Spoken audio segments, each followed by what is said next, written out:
Welcome back to Dolor Factor Live. I'm here in the studio with Rose and Mike Oberdine, and I'm just beating my head because I'm just livid, really, that we're allowing certain things to happen to us. You know, women, come on, come on.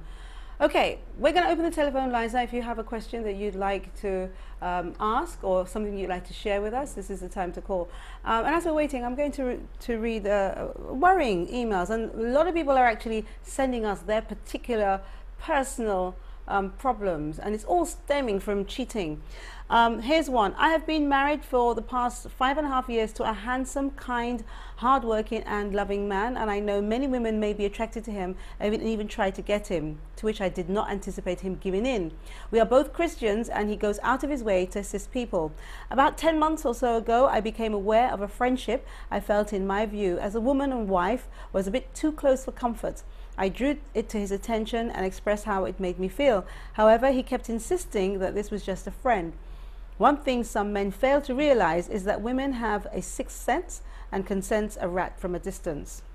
One situation led to another, and as a result, many negative things and feelings developed between my husband and I with regards to the so-called friend, including the way we communicated with each other, spending more time with her than with his family. When he's expected to be home, he's with her, giving her needs priority over mine, and the icing on the cake, things he will not do with me and our children, he will do with her and her children. It has been a really bitter, tearful and devastating 10 months for me and our children. I kept asking him, what about this girl and her friendship that is so important that he's prepared to lose his family for? Where am I going wrong? And many more questions to which I am yet to get an answer. I suggested counseling for us both. However, since he is not ready to go, I have begun on my own. My question is, how do you overcome the hurt and devastating effect of broken trust and heart in an effort to trust and love that person again?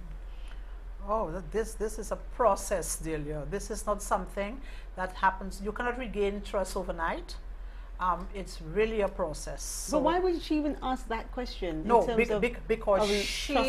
because she is not comfortable. Remember, earlier in the email, you read that women are intuitive and they can smell a rat from far.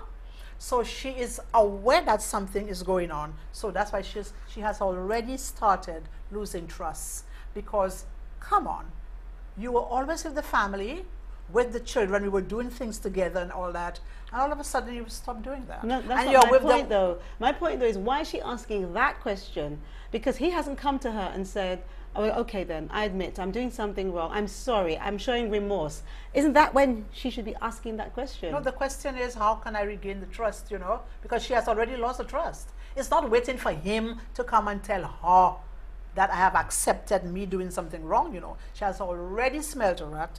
His action is speaking louder than his words. He's not with the family anymore, and the children. The children are feeling it. She knows that he's with the other woman and the children. Come on, Delia. Okay. It doesn't have to be a big, bold reading for you to understand that. So already she has already started losing the trust in him. The question comes up about emotional cheating. I think in that scenario, he started supporting this other woman and maybe developing a friendship with her and getting to the point where maybe there isn't anything physical as yet, but there is a lot of emotional sharing. So why isn't he sharing that with the wife? And then now, cheating emotionally is the precursor of cheating physically, you know. So. But I find that I hope he's watching the program too, and so that here is something that is causing a lot of concern to her, and I am only hoping, sir, that at this point you recognize that, look, if I love my wife and I love my family, I need to share with her what is going on. Because, Mike, you were right, it may be nothing going on, but because it may be nothing, I said maybe, yes, but because the wife is concerned, because she is asking you, what is it that I have done? And you're not taking her on as if you find she's annoying you. If you love her so much and you have children, I think it's right that you communicate with her. All Let right. her feel at ease. Let her know what is going on. All right, here's another know? one. My boyfriend cheated and begs for a second chance, but it's hard for me to get past it and move on. I'm a single mother raising a teenage girl, and he has a very good rapport with her. I've been having problems with her, attitude-wise and teenage stuff, and he keeps her grounded. She opens up to him, but is so secretive with me. There has been a great change in her attitude, and she's more honest now. Hence the reason why I really wanted to get past this. I'm so confused because it hurts so much because I feel like I do so much for him. So she is so close with him, and her child is so close, but he's cheating. Yes. There's sometimes I feel that we women have to know where to draw the line, you know, because cheating is just not acceptable as far as in my books. And if you're just dating, now there's a difference between having a serious relationship and dating somebody. So if you are dating somebody, that's different. I feel you're allowed to date many people, because to date this is the time where you get to know people, where you get to learn their behavior, their character, who they are, and do I really want a steady relationship? So to be able to make a choice, you date different people. So dating is a different story.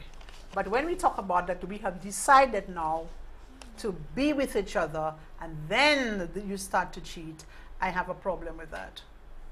This is. But the dating thing is okay, and I know people quarrel. They don't want their girlfriends to date. They don't want the boyfriends to date.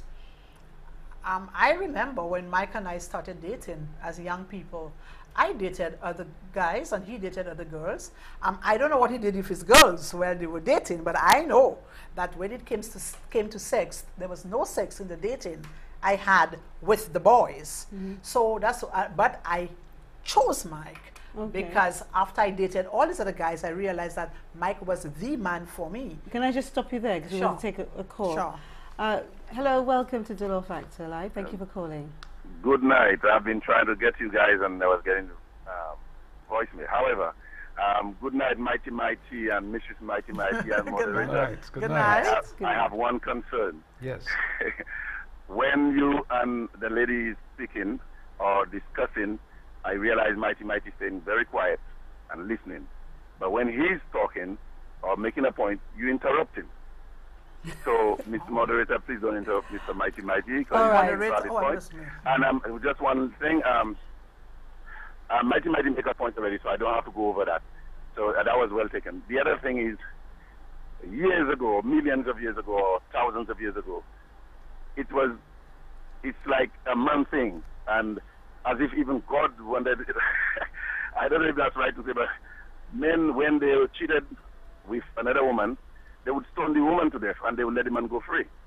When parents, husband and wives, find themselves in trouble, and it's the man that had another woman, or it was accepted to have many wives and many concubines. And I'm not saying it's accepted now, I'm just saying it's a thing that has been there, and the woman would be killed by the masses of the people. Everybody was against it when the woman find themselves in fidelity.